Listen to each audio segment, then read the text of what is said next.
उन सब की भरपूर तीमारदारी के बायस शुक्र था कि वलीमे के फंक्शन तक मिनहल का बुखार टूट चुका था। वलीमा भी चूंकि शहर में ही रखा गया था, सो सभी सरे शाम फार्म हाउस पहुंच चुके थे। मिनहर और ईशल को अर्श पहले ही पार्लर छोड़ आया था। बाकी सब भी तैयार होकर बैंक्वेट पहुंच चुके थे। शहर के सबसे बड़े बैंक्वेट में हाई सिक्योरिटी के अंदर मुनक्किद होने वाली ये तकरीब देखने से ताल्लुक़ रखती थी। वहाँ तकरीबन हर शोबे का बंदा मौजूद था। बड़े बड़े जिम्मेदार, नवाब, बिजनेस की दुनिया से ताल्लुक़ रखने वाले अफराद, सियासी शख्सियात, जजेस, डॉक्टर्स, वकला, जर्नलिस्ट, मीडिया के लोग, हर तबके के लोग वहाँ देखे जा सकते थे। शाह फैमिली की यहाँ की वेल नोन फैमिलीज में से एक थी। वो जद्दी पुश्ती रईस और जिम्मेदार थे। बिजनेस में भी उनकी शोहरत बहुत अच्छी होने के साथ साथ अच्छा खासा ब्यूरोक्रेट बैकग्राउंड रखते थे, क्योंकि काजिम पाशा अपने गांव के सरपंच और सबसे बड़े जिम्मेदार थे। उनके बेटे सोहराब शाह और महराब शाह ने बिजनेस में अपना लोहा मनवाया था, जबकि उनके पोतों और नवासों ने ब्यूरोक्रेसी में काबिल ज़िक्र कारनामे अंजाम दिए और अब आगे उनके बच्चे इसी लाइन में थे। इस शहर में सब उनको जानते थे। मैडम आप इधर आए मेरे साथ। एक लड़की मिनल का हाथ थामे उसे लिए साथ वॉल मिरर के सामने लाई। देखकर बताएं कि आपको आज अपनी लुक कैसी लग रही है। Baby pink and purple colour combination की मैक्सी में मिनल कोई बारबी डॉल ही दिख रही थी। यकीन करें, मैंने इतनी प्यारी दुल्हन शायद ही रियल में कभी देखी हो। आप बहुत प्यारी लग रही हैं। आपके हस्बैंड बहुत लकी हैं। वो लड़की गालबन ज़्यादा बोलने की शौकीन थी। वहाँ मौजूद सारा स्टाफ उसकी तारीफ में रत्पुल लिसान था। ईशल भी उसे देखकर हैरान रह गई। वो वाकई बहुत कमाल लग रही थी, जबकि वो होंठों पर हल्की सी मुस्कुराहट लिए रस्में दुनिया निभा रही थी कि जिसके लिए ये सब हार सिंगार था वो तो उसे सिरे से कोई सरोकार ही नहीं रखता था। दुल्हन तो वही कहलाई जो फिया मन भाए, जबकि वो तो अनचाही बीवी थी। उफ, ये अजियत कैसी खून निचोड़ देने वाली थी। दर्द रग रग में सिरायत करने लगता था। उसी पल ईशल के नंबर पर कॉल आने लगी। गालबन उन्हें लेने के लिए कोई आ गया था। ईशल ने उस पर चादर इस तरह फैलाई कि उसका चेहरा छुप गया। एक तो ड्रेस इतना हैवी कि कैरी करना मुश्किल हो रहा था, दूसरा तबीयत बेहतर थी मगर बुखार ने जैसे सारी तवानाई ही निचोड़ ली थी उसके जिस्म से। ईशल, मुझे चादर की वजह से कुछ ठीक नज़र नहीं आ रहा, प्लीज़ मुझे बताती रहना कि किधर को जाना है। डोंट वरी, मैं साथ हूँ, तुम बस चलो। ईशल ने उसकी मैक्सी को एक साइड से पकड़ रखा था और साथ छोटे छोटे कदम उठाती बाहर आई। सामने ही दुल्हे राजा अपनी स्याह मर्सिडीज से टेक लगाए उनके मुंतज़िर थे। लो जी, मेरी जिम्मेदारी खत्म हुई। अब आप जाने और आपके हस्बैंड जाने, मुझे तो अब आप लोग छुट्टी दें। बाहर आते ही ईशल ने उसे हरी झंडी दिखाई और आगे बढ़ गई। वो हवन्नकों की तरह वहाँ खड़ी थी कि ईशल ने उससे कौन से जन्मों का बदला लिया है। खड़ी देख क्या रहे हैं खड़े देख क्या रहे हैं? इससे पहले कि आपकी दुल्हन साहिबा ज़मी बोस हो जाए, उन्हें लाकर गाड़ी में बिठाएं। वो सामान वाले बैग्स पिछली सीटों पर रखते हुए जुरेज से मुखातिब हुई। वो अच्छे से जानता था ईशल को और उसके काम को। ऐसे ही थे, आधे अधूरे, सदा की निकम्मी लड़की थी वो। इसलिए बिना किसी बहस के मोबाइल पॉकेट में रखता आगे बढ़ा। जहाँ वो कभी अपने ड्रेस को संभालने के जतन कर रही थी तो कभी दूसरे हाथ से चेहरे पर चादर हटाकर देखकर आगे चलने की कोशिश कर रही थी। जब भी वो उसकी नज़र अपने ऐन सामने मर्दाना जूतों और उसके साथ मखसूस कलोन की खुशबू महसूस करती, वो मज़ीद नर्वस हुई। शुक्र था कि चेहरा चादर में छुपा था, वरना उसका पजल रूप देखकर वो मज़ीद हवास पाकता करता उसे। जुरेज के लिए उसका ड्रेस पकड़कर चूंटी की चाल चलना मुश्किल था। सो एक ही पल में उसकी तरफ झुका और उसे अपने मजबूत बाजू में भरकर गाड़ी की तरफ बढ़ा। मिनहल ने गिरने के डर से उसके गर्दन के गिर्द अपने बाजू डाल दिए, जिस पर जुरेज का दिल और उसके कदम एक लम्हे को रुके थे। इसके बाद वो उसे लाकर एहतियात से गाड़ी में बिठा चुका था। मिनहल को अपनी हरकत पर अब झुंझलाहट के साथ गुस्सा भी आया। ऐसा तो हो नहीं सकता था कि जुरेज उसकी इस गैर इरादी तौर पर सरजद होने वाली हरकत को जाने देता।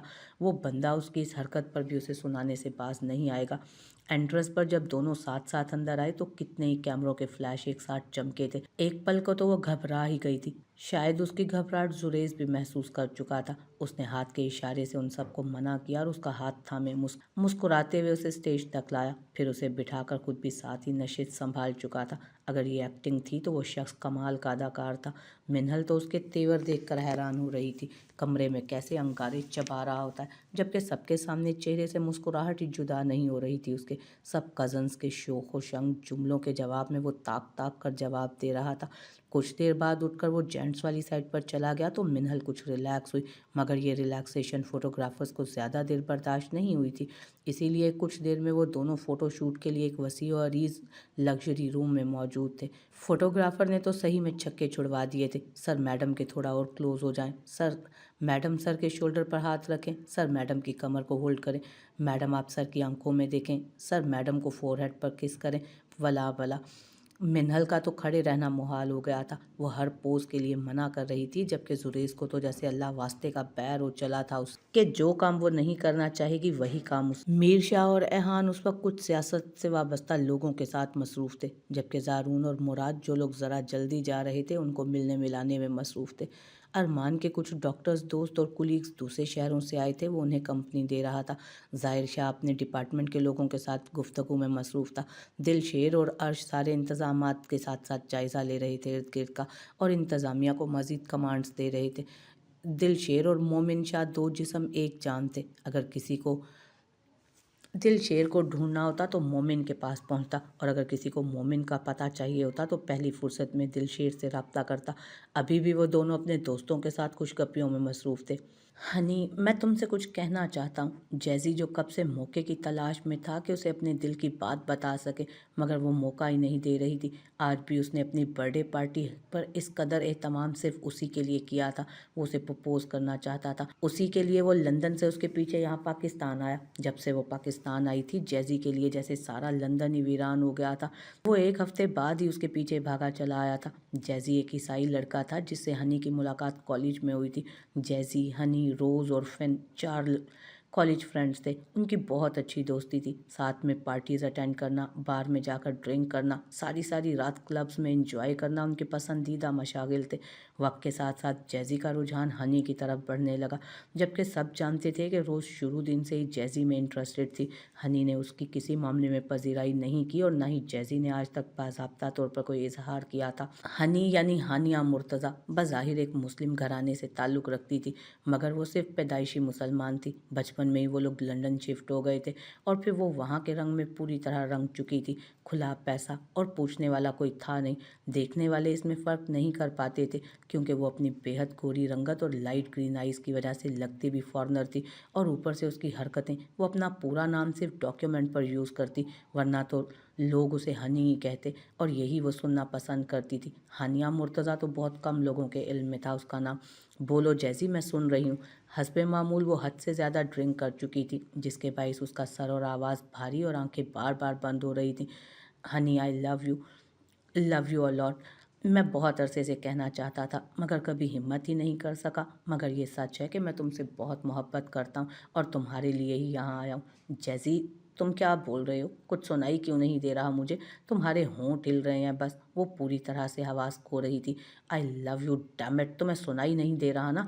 वो ये मौका हरगिज़ नहीं गंवाना चाहता था, इसलिए उसे बाजू से पकड़कर झिंझोड़ा। बाजू छोड़ो मेरा, तुम्हें पता है ना मुझे कोई छुए मुझे पसंद नहीं, और किसी मर्द का छूना तो बिल्कुल बर्दाश्त नहीं कर सकती मैं। उसने झटके से अपना बाजू छुड़ाया और यूं ही लड़खड़ाते कदमों के साथ आगे बढ़ने लगी। हनी, तुम ड्राइव कैसे करोगी? तुमने बहुत पी लिया। तुम ऐसा करो, मेरे साथ चलो, मैं ड्रॉप कर देता हूँ तुम्हें। आओ चलो, शाबाश मेरे साथ। आबरू ने आगे बढ़कर उसे संभाला। डार्क ब्राउन बाल जो शानों पर झूल रहे थे, गोरी रंगत उस वक्त मजीद दमक रही थी। ग्रीन आइज, ड्रिंक और स्मोक के बायस हल्की सी सुर्ख होकर मजीद कातलाना हो रही थी। येलो लूज शर्ट के साथ स्काई ब्लू जीन्स और हाई हील्स में वो किसी भी मर्द का ईमान डगमगा सकती थी। कोई जाहिद खुश्क भी होता तो शायद वो भी घुटने टेक देता कि कुदरत ने उसे हुस्न के खजाने वाफिर मिकदार में अता किए हुए थे। शादी के हंगामे सर्द पड़ते ही सब अपनी अपनी रूटीन लाइफ में वापस आ चुके थे। मीर शाह की तरफ से जुरेज और मिनहल को स्विट्ज़रलैंड में हनीमून टिकट्स मिले थे, मगर जुरेज सहूलत से अपने बिजी शेड्यूल का बहाना बनाकर दामन बचा चुका था। मीर कोई बच्चा तो न था कि उसका गुरेज समझ न पाता, मगर फिलहाल उसे कुछ कहना मुनासिब नहीं लगा। जुरेज के साथ कहीं ना कहीं ज्यादती तो हुई थी। उसके इनकार को, उसके एहतजाज को कोई अहमियत ना देते, पूरी तरह से मिनहल की साइड लेते हुए कुछ नाइंसाफ़ी तो उसके साथ हुई थी, मगर ये भी उनके घराने की तरबियत और परवरिश का नतीजा था कि वो गुसेल और अड़ियल घोड़ा मीर शाह के हुक्म से सरताबी नहीं कर पाया, और उसने शादी के सब काम बखूबी सर अंजाम दिए। मीर शाह को उस पर उस लम्हे बहुत प्यार आया था। उसके लिए सब बच्चे बराबर थे, सभी उसे बहुत अजीज़ थे। हर बच्चे का उसके दिल में अपना मकाम था। वो जानता था कि जुरेज शुरू से ही ज़रूरत से ज़्यादा खुद पसंद, मनमानी करने वाला और बेहद ज़िद्दी वाक़या हुआ था। आखिर को बेटा तो ज़ारून शाह का ही था ना, इतना गुस्सा करना तो हक बनता था। मैं अब जाऊं डैड? जुरेज उसे किसी सोच में डूबा देखकर इजाज़त मांगने लगा। Yes my son, you can go. वो मुस्कुराते हुए बोला तो जुरेज उठकर बाहर चला गया। मैं तुम्हारे और शाह के लिए कॉफ़ी बनाकर लाई थी, अब कहाँ चल दिए? उष्णा ने उसे उठते देखकर कहा। थैंक्स मामा, अभी कुछ काम है, मैं अब चलूँगा, आप डैड के साथ एंजॉय करें। वो मुलायमत से कहता वहाँ से उठ खड़ा हुआ। उफ, ये लड़के भी ना, इन्हें हर वक्त काम की पड़ी रहती है, और तो कुछ दिखाई ही नहीं देता ना भला इन्हें ज़िंदगी में। ये कोई तुक बनती है? जुमा 8 दिन हुए शादी को और ये चल दिए काम पर। और एक हमारे साहबजादे हैं, उन्हें तो लगता है कि जैसे माँ बाप भी याद नहीं। आपका बीपी बढ़ जाएगा, क्यों परेशान होती रहती हैं हर वक्त? काम ही करते हैं। कभी वो बच्चे देखे हैं जिनके वालिदैन हर वक्त परेशान रहते हैं कि उनकी हरकतों की वजह से? अल्हम्दुलिल्लाह, अल्लाह का हम पर एहसान है कि हमारे बच्चे अपनी जिम्मेदारियां और फ़राइज़ बखूबी जानते हैं। आपकी इन्हीं बातों ने इन सबको शह दी हुई है। ये जो आपकी तरफदारियां हैं ना, इसी का नतीजा है ये। इन सब ने आप लोगों से भी ज़्यादा काम को सर पर सवार कर लिया है। क्या हमारे सारे मुल्क की फलाह आप ही लोगों को करनी है? हम सब घर वाले किस खाते में हैं? हाँ, मेरे भी कुछ अरमान हैं, मगर नहीं, आपको क्या? वो ज़रूरत से ज़्यादा इमोशनल हो रही थी अब। आपके अरमान पूरे करने के लिए हम दिलो जान से हमा वक्त हाजिर हैं। आप अर्ज़ करें, अगर आपके अरमान ही पूरे ना हुए तो मीर शाह का वजूद किस काम का? एक तो आप अपनी आशिकी हर बात में शुरू कर देते हैं। मैं अपने बेटे की बात कर रही हूँ, उसकी शादी की बात कर रही हूँ। उसकी शादी के अरमान का जिक्र हो रहा है। उष्णा ने बाकायदा माथा पीट लिया था। मुझे शदीद मसला है इस चीज़ से, आप मेरी भी कभी बात कर लिया करें, हमारी बात किया करें। मेरा फैसला बिल्कुल ठीक था, बच्चा एक ही अच्छा। यहाँ तो एक ने ही मेरी आँख में दम कर रखा है। अगर एक दो और होते तो आपको तो याद भी ना रहता कि कोई मीर शाह भी है जो दिलो जान से आप पर फिदा है। साल साल गुजरने के बावजूद मीर शाह की मोहब्बत जूं की तूं थी। उसे आज भी उष्णा का वक्त, उसकी तवज्जो और उसका प्यार सारे का सारा बिला शिरकत गहरे चाहिए था। ईशल कहाँ हो यार? मिनल ने उसको हर जगह पर ढूंढ लिया था। मॉम, आपने ईशल को देखा? उसने माहिमा से दरियाफ्त किया। शायद लॉन में हो या बैकयार्ड में, देखो वहीं होगी। खैर क्या हुआ, सांस क्यों फूला हुआ है तुम्हारा? उसी को ढूंढ रही हूँ, हर जगह देख लिया मैंने। उसे कहा था कि मेरे साथ कॉलेज चले, मुझे सर से कुछ नोट्स लेने हैं। इतने दिन हो गए हैं कॉलेज से छुट्टियां करते हुए, चलो नोट्स ही ले लूँ, कुछ तैयारी कर लूँ, नेक्स्ट मंथ पेपर्स हैं मेरे। अच्छी बात है, साल भर की मेहनत है, ज़रूर जाओ कॉलेज। माहिमा दिलशेर कपड़े प्रेस करवा कर उसके कमरे की तरफ बढ़ गई। पहले उसके ज़्यादातर काम माहिमा खुद करती थी। उसके कमरे में उसकी मौजूदगी में कोई फीमेल मुलाजमा दाखिल नहीं हो सकती थी। यह उसका सख्ती से ऑर्डर था कि जब वो अपने कमरे में हो तो कोई काम वाली उसके कमरे में नहीं आए। इसलिए उसके कमरे में चाय कॉफ़ी पहुंचाना या उसको कपड़े देना, मतलब उसके कमरे में जाने वाली फिर काम, सारे महिमा को खुद करने पड़ते। उसकी गैर मौजूदगी में कोई मसला नहीं था, बस वो ज़रा इन मामलात में ज़्यादा एहतियात करता था। फिर इस चीज़ को देखते नूरी के भतीजे अफजल को रखा गया, जिसके ज़िम्मे सिर्फ दिलशेर के काम करना थे। पिछले 2 दिन से अफजल छुट्टी पर गया था, सो ये काम महिमा के ज़िम्मे आ गए। श्याम, मैं बता रही हूँ आपको, आप अब इस सीरियस टॉपिक पर अपने बेटे से बात करें। इतना भी क्या काम का जनून के बंदा अपनी खानगी ज़िंदगी के बारे में सोचना ही भूल जाए।